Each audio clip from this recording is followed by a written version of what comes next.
Hi, Sean. I've got to say, I love the hairstyle. Tell us about this choice for Fight Week. It's kind of happened. I wanted to do it. I think we had talked about doing it for my debut actually, but I wanted to get a couple wins in UFC and then make a statement. Be kind of get a couple wins in before we did it. But about 2 weeks ago, we decided to do it.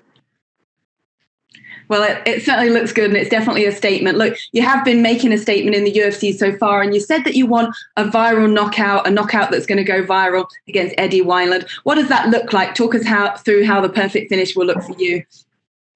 Yeah, last time I said those exact words on the viral knockout, I ended up knocking out David Nuzzo in spectacular fashion. In my opinion, it's a little biased, but one of the sweetest knockouts ever. And I feel like this is going to be a perfect matchup for something like that to come about. What makes this such a perfect matchup for you? You've said that previously. You said it earlier this week that it's the perfect opponent for you to showcase what you do. Why is that? Low hands are low. He's a brawler. He's not going to come out there and try to lay on me. The cage is small. He's probably going to try to get started right away, try to be aggressive, and it's kind of what Jose Quinones tried, and it didn't work for him. So whether he comes forward and pushes the action, he'll get knocked out, or if he lets me push him backwards, he'll get knocked out. So it just works out perfect. You mentioned the smaller cage. Have you had a chance to get into the apex, into the cage, and just get a feel for that different size? I mean, I know you've experienced it yourself before Contender Series, but have you had another little walk around and got familiar with it again? Yeah, I was there this morning. I was able to stand in there, and it is noticeably smaller than the recent cages. But we spar in pretty small cages, so I don't think it'll play an issue. And like you said, the Contender Series was a smaller cage, and Alfred got knocked out. So I think it doesn't really matter too much the size of the cage. Now, do you think the stakes are higher for you in this fight than they are for Eddie? I mean, Eddie's been around a long time. He's trying to sort of stay in amongst it. But for you, you're on this surge upwards. Is there a certain amount or a feeling that, the stakes are high for you, especially given the other bantamweight talent that are on the UFC 250 card this weekend? Yeah, the stakes in the bantamweight division are super high right now with those other fights. Cody, Asuncao, Aljo, and Corey. But I feel like I'm kind of taking a lot of the hype away from those fights, even, which is good. That's what I'm here for. It's pure entertainment. And the nice thing is I have the real legitimate skill level to back it up. It's not just the crazy hair and the tattoos, the personalities. I have legitimate high level mixed martial artist skills. So I'm excited to go out there and show that and keep climbing up.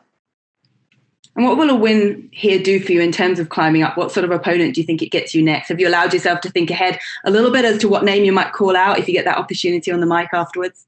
I'm pretty good about keeping focused on the fight I have ahead of me, especially with Eddie. In those little gloves, anything could happen. But we haven't thought about too much for who's the next opponent. It kind of depends on how we get out of this fight. If I'm injury free and ready to go in a couple weeks, a month, we'll see who's coming off a win, and there's a lot of things that play out. If Fight Island happens, then we can start looking at other opponents not inside the United States. So right now you're pretty limited. But I think it doesn't really matter who I fight next. It's going to be a big fight. It's going to be exciting. People are going to want to watch. So I don't think it matters too much who I fight next. Talking of Fight Island, is that something that excites you? It kind of depends where it's at. If it's somewhere where it's going to be super hot and just not comfortable and I have an option, I don't know. It would be kind of hard to turn it down just to do it once. Fight Island is going to be legendary. It's hard to turn down fights in Vegas, though, if they continue to do them here. 4-hour drive, have my own vehicle. They put us in a nice hotel this time, and it's hard to beat. Well, your stock and your confidence is growing all the time. We love the confidence. It's infectious. What message do you want to give to your fans that will be tuning in to watch you? Yeah, just tune in. That's it. That's all you got to do is tune in, and it's going to be exciting. We look forward to it. Best of luck. Thank you very much. And we'll take our next questions from Agnian Georgiev with Max Sports Bulgaria. Hello, Sean. In 2017, you made 4 fights, 2 of them in UFC. And in the next 2.5 years, you fought just twice. How tough was for young talent like you just to train and not being able to fight because of the surgery and suspensions? And how you motivate yourself during that time to stay focused in trainings? Kind of hard to hear the question. Could you repeat? I got most of it, just like the end of it. Okay, I was asking, in the last 2.5 years, you've got just 2 fights. For a young talent like you, was it tough just to train without fights because of the problems with the surgery and the suspensions, and how you motivate yourself to do only the trainings? It wasn't hard to continue to train for a while there. Right after, the news that I wasn't able to fight, it was definitely a little depressing, and it wasn't like I was getting up in the morning excited to go to the gym. I did stay pretty consistent shortly after, but, a couple weeks after I was, back to, okay, I'm going to fight again. I know that 100% I'm going to eventually fight again, and I don't want it to get there and me look back and wish I had trained and taken advantage of all this time to get better. And that was my mindset for probably 95% of the whole 2 years. And I did have 2 surgeries within those 2 years, and I think those 2 surgeries helped me become the athlete that I was, the full potential of the athlete I could become. I think that's a huge part of why I'm so successful, is how athletic I am. And I had some injuries that wasn't allowing me to be that athlete. And then I really upped my jiu-jitsu, my diet, my discipline, and everything within those 2 years. So I really look back and think of that as a positive experience rather than a negative experience. One last for me. What was your New Year resolution? You started very impressively in 2020, but what are your plans for this year? Yeah, I'd like to, get out of this fight just like last fight, healthy, and fight in a couple months, couple weeks. It depends how healthy I get out of this fight. I'm in such good shape right now. If I can go in there and get an earlier first round knockout and have no injuries, I don't see why I can't fight in a couple months. So maybe fight 2 more times this year would be ideal. Thank you, Sean. Good luck. Thank you. We'll take our next questions from Roman Modrowski with ESPN.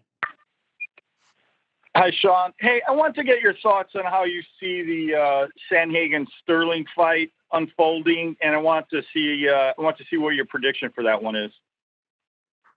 Yeah, when it's that high level of MMA, it's hard to predict. Both those guys are such high level bantamweights that it really could go either way. In the smaller cage, I think that gives Aljo a little bit of it benefits him a little more. But I think Corey's footwork's it's so hard to say, but I do see Corey winning. I think he's just a little bit better on the feet. He's gonna be able to move around and hit, not get hit. We have similar styles in that sense. So I think he'll be able to get the job done, but I wouldn't be surprised if Aljo gets it done. Okay, thank you. And we will take our next question from Alistair Bishop with MMA Republic. Sugar Sean, how are you, sir? Good, how are you? Fantastic, man. I just wanted to ask you, we've recently just seen a picture emerge of you in phenomenal physical shape.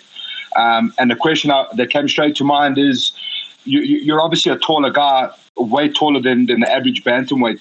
Do you see a future at bantamweight, like a long future, or would you eventually consider featherweight as you get a bit bigger in size?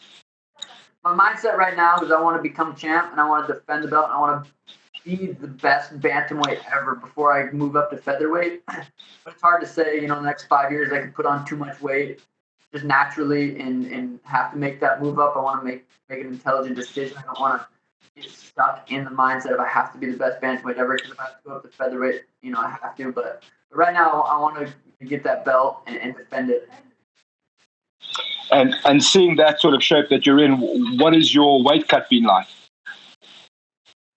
Yeah, the weight cuts, I think I'm just like a pound heavier this camp than I was last weight cut, which was 3 months ago, and that weight cut went perfect. So I'm right on track, and it should come off pretty easy. And is there anything specific that you change quite drastically in a fight week as opposed to your normal life?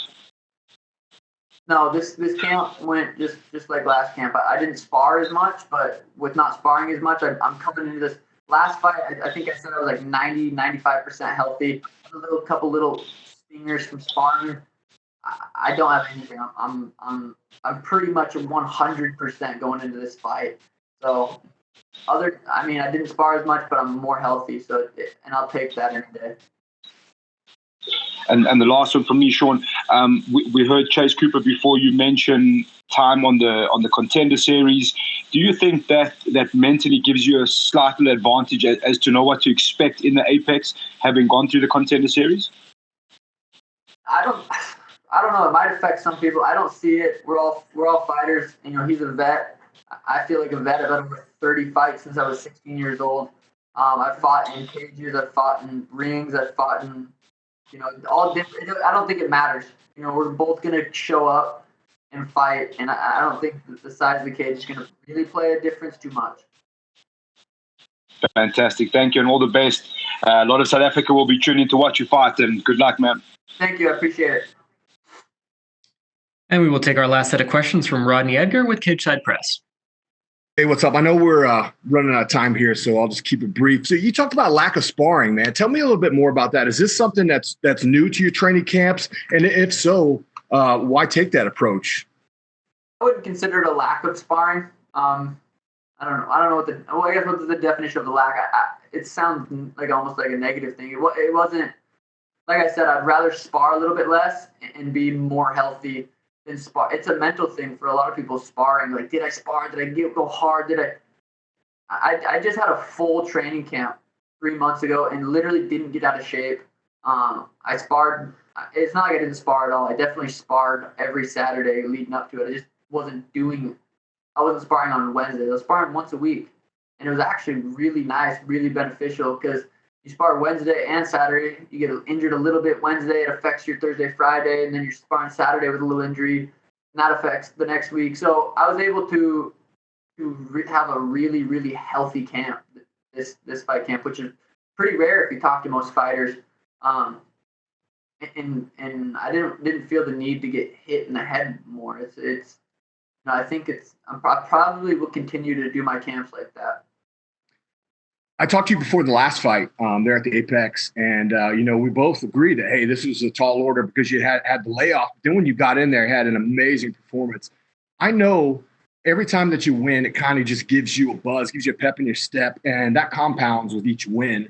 So how does your confidence feel compared to how it did? I mean, I know you're a super confident guy. You always have been, but obviously it's got to be through the roof at this point, no? Yeah, it's the confidence, just like I've said before, it comes from the hard work that I'm putting in, the disciplined lifestyle that I'm living. It's not just my training, it's my sleep, my recovery, my diet, my mindset. It's all those things that add up, plus the training I'm doing, that really gives me that confidence, that true self-belief that I have in myself. And I've been knocking people out since I was 16 years old, and I've lost like 2 amateur fights. And when I lost those fights, it wasn't because I didn't show up. It was because I didn't have the skill level that I needed to beat those guys. I think I got submitted twice early on as an amateur. So I'm just, the confidence just comes from, all the fights I've had, all the fight camps I've had, all the lessons I've learned, and I'm really excited to go out there. So the MMA lab is relatively close. I mean, obviously the situation that's going on in the world totally sucks with the civil unrest and COVID on top of that. But for those of us who are on the West Coast, in a way, who either fight or who cover the sport, we kind of lucked out in a sense that we're so close to the hub. So what was the transition like from, did you guys fly? I heard you drive. When did you get here, et cetera? Yeah, my training camp, the lab did close down for a little bit, but Tim has his gym, who's my head coach. So we just had practice at his place. We invited a couple people, and it was super. It was actually really nice. It was a good camp. And then the lab had, smaller classes eventually towards the end of camp, so we were able to go there. We drove in on Monday morning and got set up. So we usually come Sunday, Monday before fight week, just a day or two early, get situated, and it's been good. Fight week's been good. Everything's pretty much went perfect. one more real quick before you get out of here. So, I have to ask, all Contender Series alum, you're one of the OG Contender Series guys because you fought in that sweat box over there at the Ultimate Fighter gym. Are you a little bit jealous when you see what these guys are getting nowadays, or do you go, you know what, I'm an OG, so it kind of gives me a little chip on my shoulder? Yeah, I mean, unless I get asked about it, like now, I literally don't think about it. It doesn't come up too much, but I guess it was pretty cool to be able to fight in a different place than they have them now. It was pretty OG. I think looking back at when I'm all done, when it's all said and done, it'll be, I'll be a legend of the Contender Series. Thank you, sir. Thank you so much, Sean. That is all the time we had for you, sir. Awesome. Thank you, guys.